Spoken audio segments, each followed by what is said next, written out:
Hoy, kumusta kayo mga giliw? At ito nga po, tayo ay narito sa gitna ng araruhan kung saan tayo nga po ay napasali sa isang kite festival. First time ho ito nagkaroon ng ganitong palaro dini sa aming barangay. Kaya naman maraming magpapagayaw dini sa amin ng sumali at marami din ang meron at mga manonood. Kaya first time ko din na mag voice over sa isang video.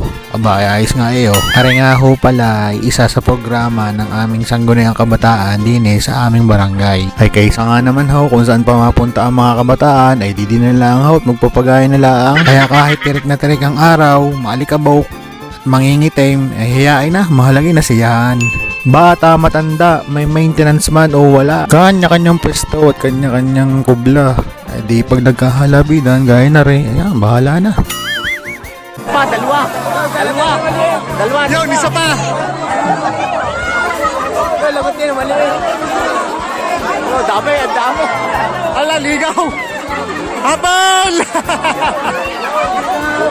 Habol! Ala, sige, tuloy yung patayaw, karibok naman eh. Alright mga kaibigan, welcome to Inikbulan Kite Festival.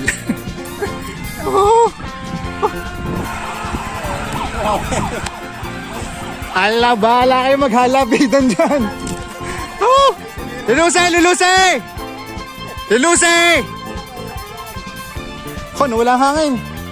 Sa ngayon ako ay taga-taas ng aking paddle.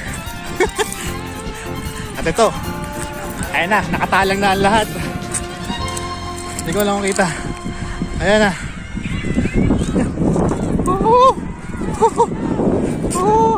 Teka, pupuntahan ko. Kasi hindi niya magalaw ang sarili niyang papagayo. Ay, nako. Wait lang. Let's go. Tara, lulusay.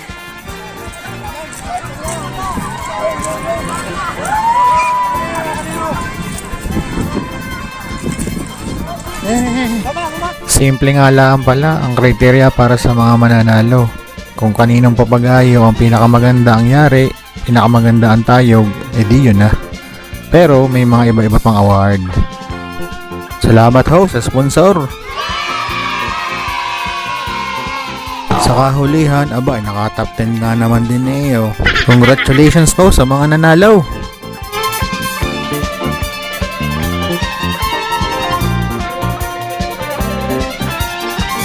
Upsya, saka na ulit sa huli time. Bye-bye!